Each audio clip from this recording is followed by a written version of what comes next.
Allow me to introduce Jolly Jan, CEO and Chief Strategist of Value Growth Institute.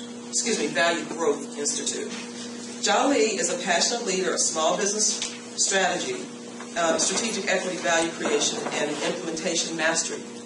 Her company, Value Growth Institute, helps entrepreneurs create business value that transforms their world. She is a Midas advisor of Midas Nation, a community that is dedicated to helping private business owners increase the value of their firms. Jolly is also the award-winning author of Show Me the Money and faculty member of the American Management Association. Her interviews appear in the New York Times You're the Boss blog. She also serves on several committees and boards, so I won't list all of them, but I do want to share a few of them with you. She's the chair of the Pro Bono Advisory Committee for Financial Planning. She also is a member of the Women's Advisory Board for Mecklenburg County Board of Commissioners in Charlotte, North Carolina. And she also is a member of the Women's Intercultural Exchange Advisory Council. Jolly, we're happy that you could be here today as well. Now, all right. I was hoping I can stand here anyway. So many of us probably know me that I have a daughter who is in 10th grade in high school, soon to be 11th grade after this full-packed summer that she's going to have. She oftentimes would come home and tell me about her lunch table discussion at high school. She told me that she is in charge of an international table in the high school. And I said, what do you mean international? She said, Mom, I have Caucasian and I have Black and I have Asian sitting in my table. And the interesting thing is that, Mom, you don't know, you Asian parents are terrible. And I said to her, what does it have anything to do with Asian parents? And she said, well, you Asian parents, this is exactly what she said, you Asian parents demands all A's, okay, no playtime, no TV, and you are just very cheap. And so she said that, how can I get away from that kind of label from high school? And I said to her, well, let me tell you a little story. And I asked her, I said, what do you think a typical 4-year-old wake up in the morning? Anybody want to guess? 6:30 a.m. 6:30 a.m. Any other guess? Any other guess? We got one here. 6:30 a.m. 7 o'clock? 5:30. Anybody else? 5:30? 5:30. 5:30. Okay, I can beat all of you.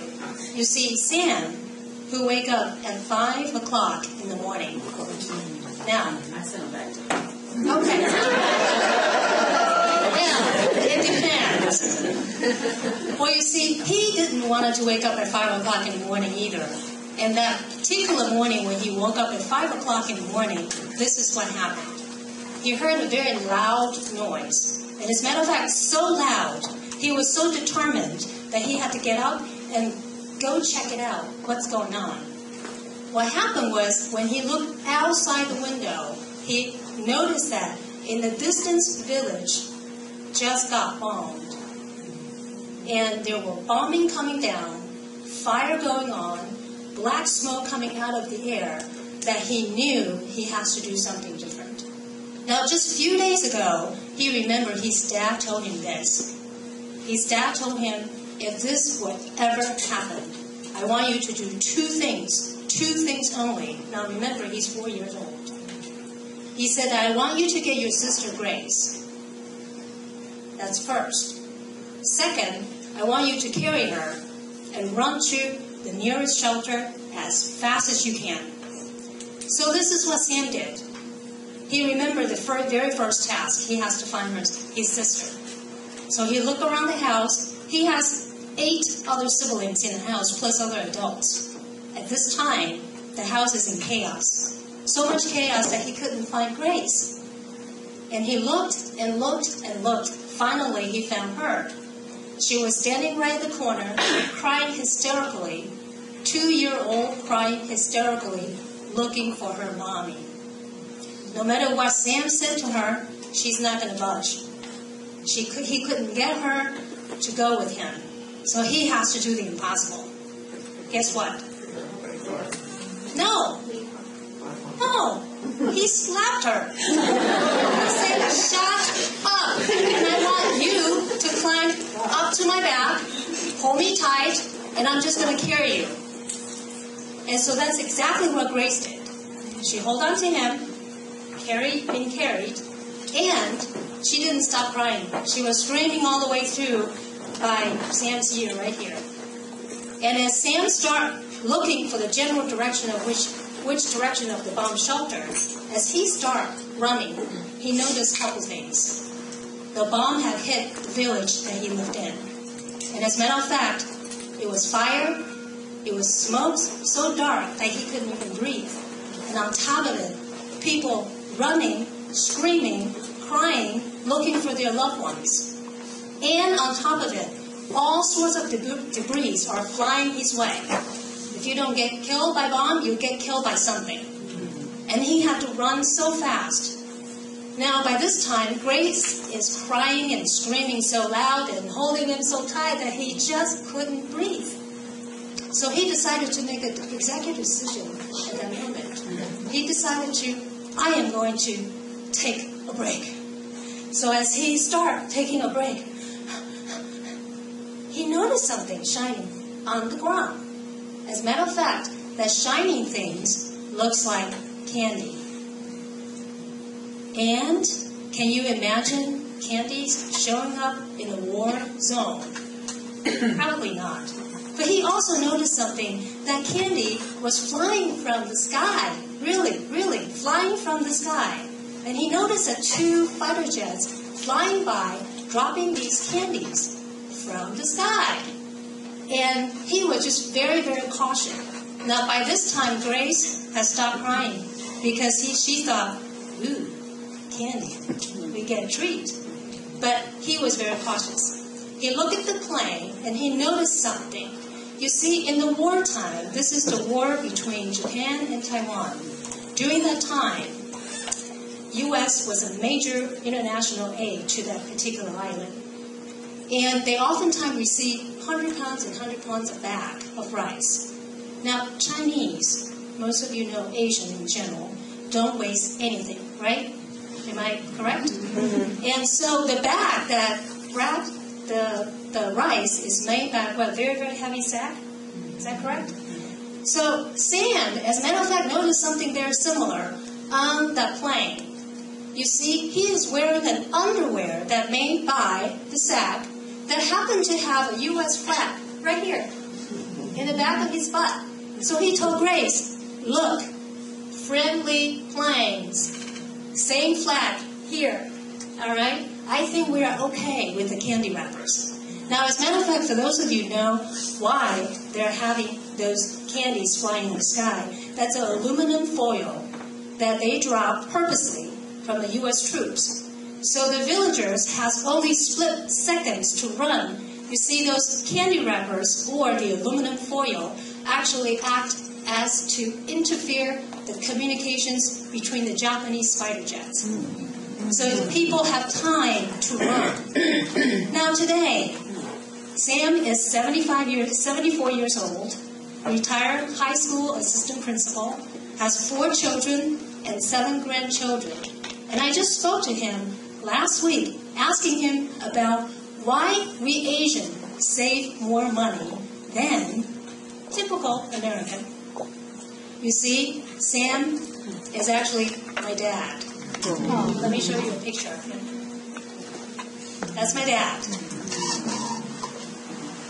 And this is the statistic I'm going to show you. According to Bureau of Economic Analysis, as a matter of fact, March 2011, they published a study and showed every dollar earned in the U.S., 5 cents is being saved. Every dollar earned in the U.S., 5 cents being saved. Every dollar earned, according to the China Statistic Bureau, every dollar earned, 30 cents is being saved.